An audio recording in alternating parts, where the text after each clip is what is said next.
오늘 하나님의 말씀은 구약 성경 시편 33편의 말씀입니다. 구약 성경 시편 33편 12절부터 마지막 22절에 있는 말씀까지입니다.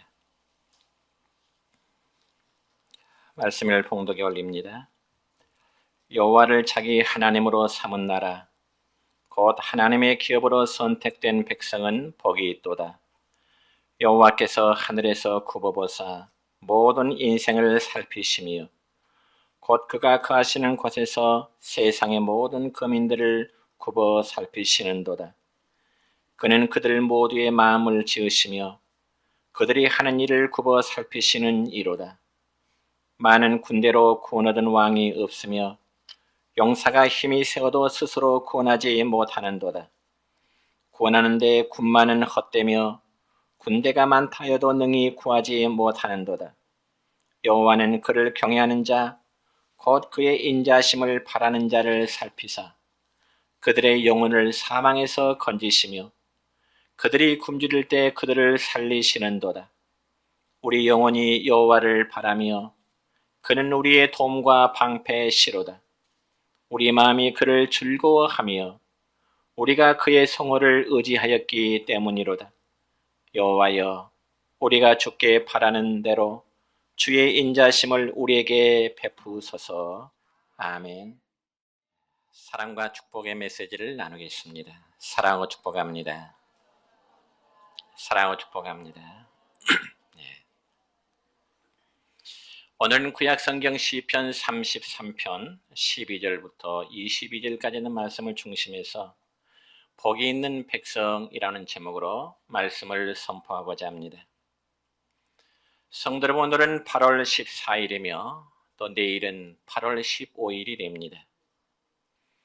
그리고 8월 15일은 우리 민족에 있어서 정말 뜻깊은 날인데 바로 8.15 해방절 혹은 광복절이라고도 불리어지고 있습니다. 그래서 연세가 되신 분들은 지금으로부터 71년 전에 있었던 그 광복절의 기쁨에 감회가 새로울 것입니다. 특별히 우리나라는 1910년 한일 합방이라는 것에 의해서 일본의 나라에 우리의 모든 주권을 다 빼앗겨 버렸습니다. 그래서 한일 합방이란 당시 우리 대한제국과 일본 제국 사이에 강제로 맺어진 합방으로서 우리의 모든 주권을 빼앗아 버린 그런 합방이었습니다. 그래서 우리나라에서는 한일 합방이라는 말을 사용하지만은 그러나 일본에서는 일한병합이라고 그렇게 사용하고 있습니다. 그래서 이 병합이라는 말은 한자로 아우를 병자에다가 이제 합할 합자를 사용하기 때문에 보살피며 아우르면서 합친다, 그런 뜻입니다. 그러니까 한마디로 우리나라 조선을 국가로 보지 않으려고 하는 당시 일본의 속셈이었습니다. 그래서 몇 년 전에는 일본의 간나오토 총리가 강제 합방 100년을 맞이해서 담화문을 발표한 적이 있는데 그때의 내용은 이렇습니다. 그동안 한국 국민에게 식민지 지배가 초래한 많은 손해와 아픔에 대하여 다시 한번 통절한 반성과 마음에서 우러나오는 사죄의 심정을 표합니다. 이게 한일합방 100년을 맞이해서 간나오토 총리가 발표했던 담화문 중에 한 부분입니다. 그러면서도 한일합방 조약에 있어서는 강제성이 있었노라고 직접적으로 언급하지는 않았습니다. 그런데 요즘에는 아베 정권이 들어선 이후에 또다시 자일의 대폭적인 전력 증강으로 인해서 군국주의를 부활을 예고하고 있습니다. 그러므로 이러한 일본으로 인해 우리 민족은 일제강점기 36년 동안 나라의 주권을 빼앗겨버렸고 우리의 성과 우리의 이름을 이제 빼앗겨버렸고 자유도 없이 잃어버린 그 아픔의 과거의 역사를 지니고 있습니다. 그러다가 1945년 일본이 망하게 되자 이제 우리나라는 드디어 자유를 얻은, 즉 해방의 기쁨을 맞이하게 되었습니다. 그리고 나서 3년 동안의 미국 군정을 마친 후에 1945년 8월 15일에 드디어 대한민국 정부를 수립하게 되어서 오늘에 이르게 된 것입니다. 그런데 성경에 보면은 나라를 빼앗기는 아픔을 이제 성경 우리 이스라엘의 역사도 우리나라의 역사와 비슷한 점이 있는데, 그건 바로 나라를 빼앗기는 아픔을 동시에 겪었던 것입니다. 특별히 이스라엘은 바벨론이라는 나라에서 점령을 당하게 되었고, 물론 70년이라는 그 세월 동안에 먼 이국 땅에서 포로 생활을 하게 되었습니다. 그러고 나서 그들은 70년의 때가 참에 드디어 자기의 본국 예루살렘으로 귀국하게 되는데, 그들은 포로 생활을 마치고 고향 땅으로 귀국할 때 해방의 기쁨의 노래를 이렇게 부르게 됩니다. 시편 126편 1절부터 3절까지 있는 말씀입니다. 같이 읽습니다. 여호와께서 시온의 포로를 돌려보내실 때 우리는 꿈꾸는 것 같았도다.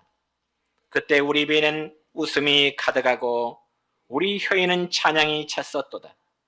그때 문나라 가운데서 말하기를 여호와께서 그들을 위하여 큰 일을 행하셨도다 하였도다. 여호와께서 우리를 위하여 큰 일을 행하셨으니 우리는 기쁘도다. 아멘.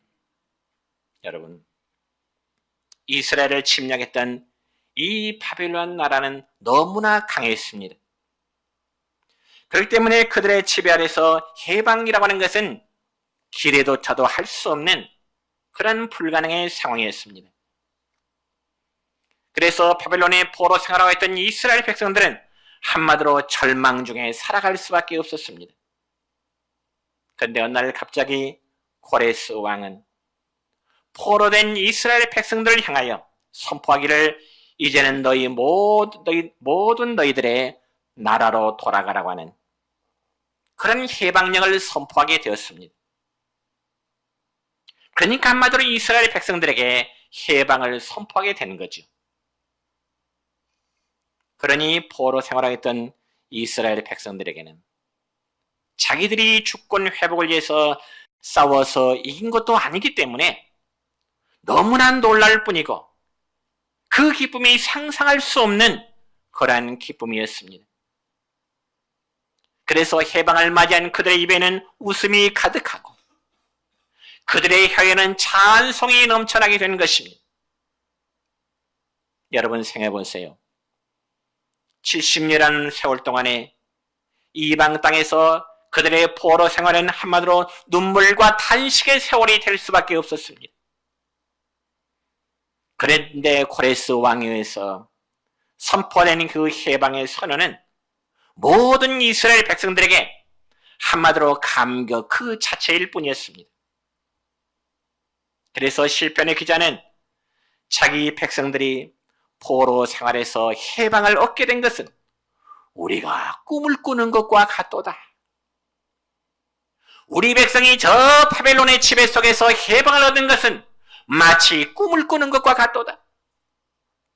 그렇게 고백했습니다. 여러분, 그럴 수밖에요. 정말 불가능한 것만 같은 그 상황이 현실로 나타났으니 마치 꿈을 꾸는 것과 같을 수밖에 없었을 것입니다. 그러니 여러분이요, 우리나라가 일본에 취하였던 우리나라의 상황과 너무나 비슷하지 않습니까? 우리나라가 일본으로부터 지배를 당하고 있을 때 당시 일본 제국은 너무나 강했습니다. 그리고 당시 일본은 진주만에 전투기를 띄워서 저 미국을 공격하였고요. 중국을 비롯한 아시아 여러 나라들도 그들이 지배할 만큼 아주 강대한 나라였습니다. 그런데 어느 날 갑자기 일본 천황이 저 미국의 전함 미주리호에서 항복 선언서를 낭독하게 되었습니다. 그리고 우리 민족에게는 해방의 기쁨을 맞게 된 거죠. 그러니 여러분, 꿈만 같을 수밖에 없죠. 아마 연세 드신 우리 성도님들에게 해방의 순간을 묻는다면 아마 꿈만 같았다고 그렇게 말씀하실 것입니다. 물론 그런 일은 일본 땅에 원자탄이 떨어짐으로 항복하는 과정이었지만은 하나님은 그렇게 역사를 이끌어 가셨습니다. 이처럼 우리에게 8.15 해방은 하나님이 우리 민족에 주신 하나의 선물인 것입니다. 특별히 저를 포함한 우리 젊은 세대들은 광복의 기쁨을 직접 체험하지는 않았지만은 우리의 역사 속에 있었던 사건은 분명히 잊지 말고 기억해야 될 하나의 과제입니다. 왜냐하면 똑같은 역사가 반복되지 않도록 해야 되기 때문에 그렇습니다. 여러분, 이스라엘의 수도인 예루살렘에 가보면요, 과거 독일 나치에 의해서 희생된, 즉 600인의 유대인을 추모하는 기념관이 있습니다. 그리고 그 추모 기념관의 이름은 히브리어로 야드 바심이라고 하는데, 그 야드 바심이란 뜻은 기억한다, 그런 뜻입니다. 기억한다. 그러니까 유대인들은 자기 조상들이 참혹하게 학살당한 것을 기억하고 절대로 잊어서는 안 된다는 의미로 야드 바심, 즉 기억하자 하는 추모관을 세우게 된 것입니다. 물론 그와 같은 경우는 우리나라에도 있죠. 저 천안에 가면 이제 독립기념관이 있습니다. 저도 거기에 가보니까 일제치하에서 당했던 그 참혹한 상황들을 재현해 놓은 것을 볼 수가 있습니다. 그리고 거기에는 또한 우리 민족들을 소름 끼치게 했던 고문했던 그 고문의 도구들이 전시되어 있는 것을 볼 수가 있습니다. 그럼 여러분이요, 어느 나라, 어느 민족이 되었든지 간에 여러분 과거의 역사를 반드시 기록해야만 미래의 새로운 역사를 창조해 나갈 수 있는 것입니다. 그래서 성경에 보면 이스라엘의 부모들은 자기 자식들에게 땅을 넓혀가던 다윗 왕의 화려한 시대라든지 혹은 화려했던 솔로몬 왕의 시대 역사보다는 오히려 애굽 땅에서 노예로 있었던 자기 조상들의 수치로운 역사를 먼저 가르치게 된 것입니다. 왜냐하면 두 번 다시 그러한 수치와 고난을 당하지 않도록 후손들에게 역사의식을 심어주기 위한 것인 겁니다. 그렇다면 과연 이 지상에는 어떤 나라 사람들이 과연 복이 있을까요? 먼저 하나님께 찬양하겠습니다.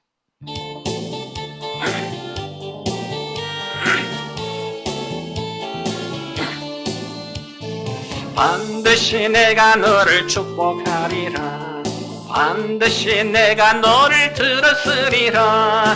천지는 변해도 나의 약속은 영원히 변치 않으리.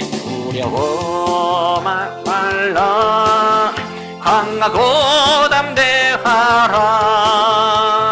낙심하며 실망치 말라. 낙심하며 실망치 말라. 실망치 말라. 내 소원 이루는 날 속히 오리니 내게 영광 돌리리. 영광의 그날이 속히 오리니 내게 찬양하여라. 반드시 내가 너를 축복하리라.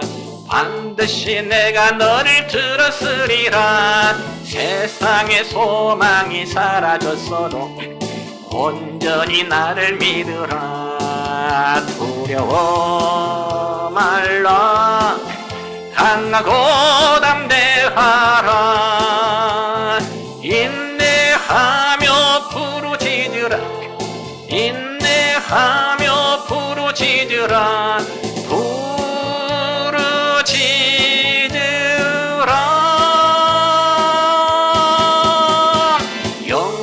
영광의 그날이 속히 오리니 내게 찬양하리라. 영광의 그날이 속히 오리니 내게 찬양하리라.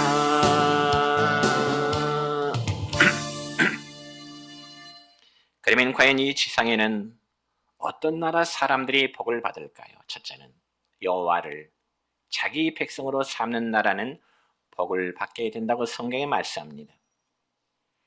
자, 오늘 본문 12절의 말씀입니다. 시작. 여호와를 자기 하나님으로 삼은 나라 곧 하나님의 기업으로 선택된 백성은 복이 있도다. 아멘. 여러분, 어떤 나라 백성이 복이 있느냐면은 오늘 성경에 보니까 여호와 하나님을 자기 하나님으로 삼는 나라 그 백성에는 복이 있다고 말씀하고 계십니다. 여러분 신앙서적 가운데 보신 분은 보셨겠지만은 죽으면 죽으리라 혹은 죽으면 살리라고 책을 쓴 안희숙 여사라는 분이 있었습니다. 물론 지금은 하늘나라의 고인이 되셔서 하늘나라에 계시지만은 그분은 목회자의 사모로 생을 마쳤던 분입니다. 근데 그분은 목회자인 남편 김동명 목사와 결혼하기 전, 그러니까 1940년 2월에 일본 동경으로 건너가게 되었습니다. 그러면서 일본 정치인들을 상대로 일본의 침략 행위와 기독교 박해에 대해서 강력히 항의를 하게 되었습니다. 그러면서 일본이라는 나라는 머지않아 반드시 하나님의 유황불로 이 일본 제국은 망하게 되리라고 하는 그런 예언을 하기도 했습니다. 그리고 심지어 이 안희숙 여사는 일본의 국회의사당까지 이풍당당하게 들어가서 일본 당국의 기독교 탄압을 규탄하는 내용의 유인물을 국회의사당에 뿌리기도 했습니다. 그리고 나서 국내로 압송되어 평양 형무소에서 신사탐배 거부 투쟁자들과 함께 옥중투쟁을 하기도 했습니다.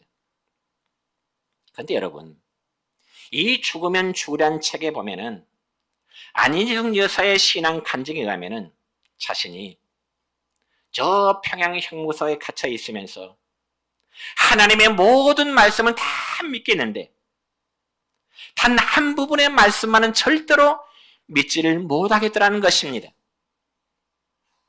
그러면 과연 안희숙 여사가 하나님의 말씀인 성경 한 부분은 도무지 믿지 못하겠다는 그 말씀이 과연 어디일까요? 오늘 본문 12절의 말씀이었습니다. 12절의 말씀 보니까 여호와를 자기 하나님으로 삼은 나라 곧 하나님의 기업으로 선택된 백성은 복이 있도다. 이 말씀을 믿지 못하겠다는 것입니다.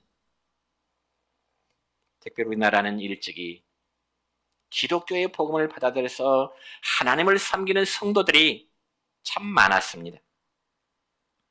그럼에도 우리나라는 나라의 주권을 빼앗겨 일본의 지배를 받고 있으며 반면에 일본은 우상과 귀신을 섬기는 나라임에도 불구하고 주변의 여러 나라를 점령하는 강대국으로 부상하고 있었기 때문이었습니다. 그래서 안희숙 여사는 평양 감옥에 갇혀 있으면서 하나님께 기도하기를, 하나님을 섬기는 백성이 복되다고 하셨는데 어찌하여 우리 백성은 이처럼 고통을 받아야만 됩니까? 이렇게 기도했다고 합니다. 그렇지만 여러분, 그러한 의무는 바로 해방을 맞이할 때야 비로소 하나님의 말씀은 진실하다고 하는 그 사실을 이제 믿었다 하는 그런 간증이 기록되어 있습니다. 사랑하는 성도 여러분이요, 하나님을 의지하는 백성은 복 있는 백성입니다. 하나님을 섬기는 성도는 복 있는 성도입니다. 물론 복이 있다고 해서 아무런 고통 없이 만사형통하게 된다고 하는 그런 의미는 결코 아닙니다. 성도들에게도 여러분 고난이 따르지만은 성도들이 당하는 고난은 결코 무익한 고난만은 아닙니다. 특별히 우리나라는 1945년에 해방된 이후 미 군정 정치를 지나 만 3년 만인 1948년 8월 15일에 대한민국 정부 수립이 되었습니다. 그러나 정부 수립 이후에 2년이 지난 또 1950년에는 6.25라는 동족 산잔의 전쟁이 또다시 있었습니다. 그래서 그 전쟁 기간 동안 우리 교회 김주봉 집사님이든지 혹은 양경 성도님도 전쟁에 참전했던 귀한 분들입니다. 그런 여러분 생각해 보세요. 36년 동안의 일제시대, 그리고 3년 동안의 미 군정시대, 그리고 정부 수립 이후에 또다시 3년 1개월 동안의 6.25 전쟁은 지금 연세 드신 분들은 다 겪었던 우리의 과거의 역사들입니다. 그럼에도 우리나라는 지금 선진국 대열에 점점 다가서고 있습니다. 그러면 그 이유가 무엇일까요? 정치가들이 경제 개발을 위한 정치를 잘해서일까요? 물론 그럴 수 있지요. 그러나 이 땅에는 하나님을 여호와로 섬기는, 여호와로 삼는 하나님의 백성들이 참으로 많았기 때문인 것입니다. 이 분명한 사실을 누가 부인할 수 있겠습니까? 여러분이 잘 아실 것입니다. 기독교의 문화가 지배하는 나라 중 여러분 못 사는 나라 보셨습니까? 다 잘 삽니다.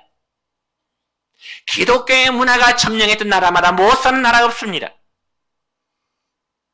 그럼에도 안타까운 것은 한때 기독교의 문화가 지배했던 유럽의 여러 나라들이 점점 기독교의 문화를 배격하고 세속적이고 타락된 문화들로 지금 바뀌어져 가고 있습니다. 왜 그런 줄 아십니까? 배가 부르고 살만하니까 그럽니다. 그러면 사랑하는 성도 여러분이요, 하나님을 섬기는 나라, 하나님을 섬기는 백성은 복을 받을 수밖에 없습니다. 여러분, 군사력이 나라를 지탱해주는 힘 같지만, 경제력이 나라를 지탱해주는 힘 같지만, 아니 정보력이 나라를 지탱해주는 힘 같지만은 근본적인 국가나 개인의 힘의 원인은 여호와 하나님을 의지하는 데 있음을 믿으시기 바랍니다. 두 번째로, 영원히 사망에서 건짐을 받는 백성이 복이 있습니다. 오늘 본문 19절입니다. 시작. 그들의 영혼을 사망에서 건지시며 그들이 굶주릴 때 그들을 살리시는도다. 아멘. 여러분, 현재 우리의 입장에 보면 못 사는 나라들의 현실이 참 불쌍해 보이죠. 사람들이 살고자 함에 있어서 가장 기본은 그래도 먹는 것 아니겠습니까? 그런데 먹을 것이 없어서 굶주림 당하는 자들 보면은 우리의 현실은 얼마나 행복한지 모릅니다. 그렇다면 이러한 현실의 행복만으로 우리가 자족해야 될까요? 물론 아닙니다. 우리 영혼의 자유함을 얻지 못한다면 절대로 복이라고 말할 수가 없습니다. 그래서 성경에서 말씀하고 있는 바 참된 복은 영원히 사망에서 건짐을 받는 것이 하나님이 말씀하시는 참된 복이라 그렇게 말씀합니다. 그래서 하나님은 이스라엘 백성들로 하여금 과거의 역사를 잊지 말도록 하셨는데, 이는 단순히 나라를 잃어버렸다가 다시금 찾았다고 하는 그런 의미가 아니라 억눌림과 자유함으로부터의 이제 교훈을 주시기 위함인 것입니다.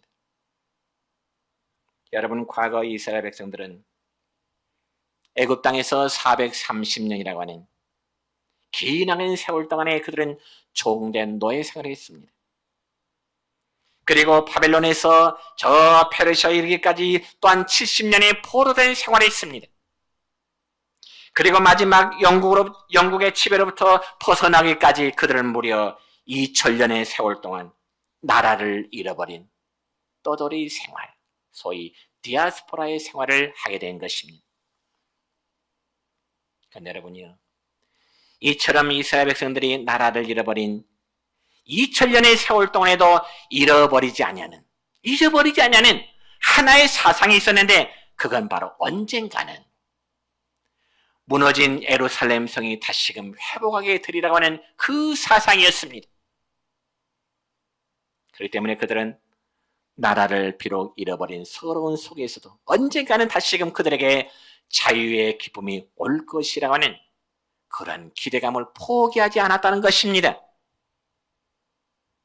그래서 우리가 성경 역사를 보면은 아브라함의 이야기라든지 혹은 출애굽의 사건들이 하나같이 해방의 이야기, 즉 탈출의 이야기입니다.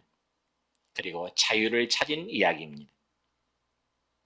그래서 여러분, 출애굽의 사건은 단순히 이스라엘 민족이 애굽으로부터 종된 생활을 청산했다고 하는 것 외에 바로 죄로부터의 자유함을 상징하는 것입니다.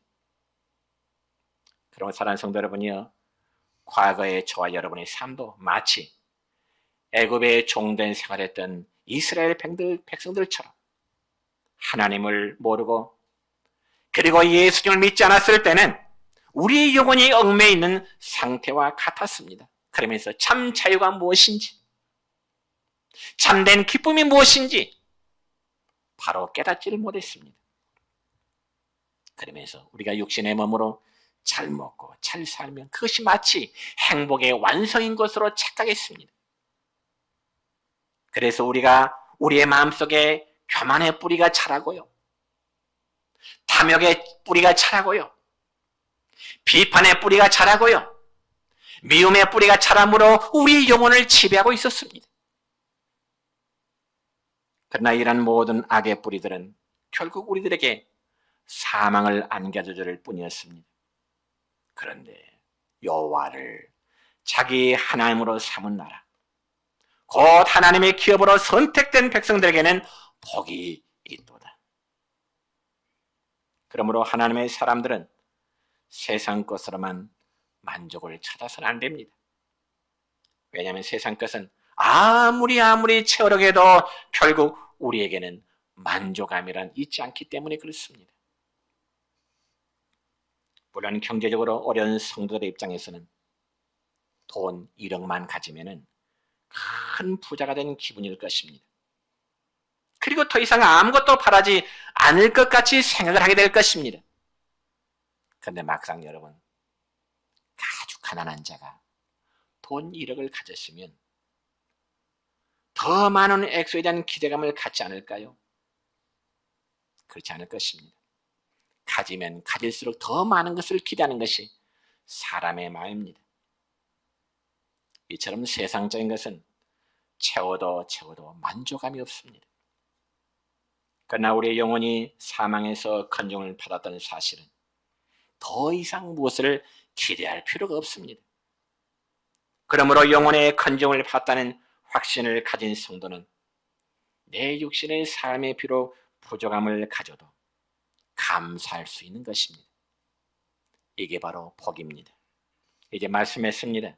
저는 이 시간 복 있는 성도라는 제목으로 두 가지의 사실을 강조했습니다. 첫째는 여호와를 자기 하나님으로 삼는 나라, 여호와를 자기 하나님으로 삼는 10년, 복이 있는 자고요.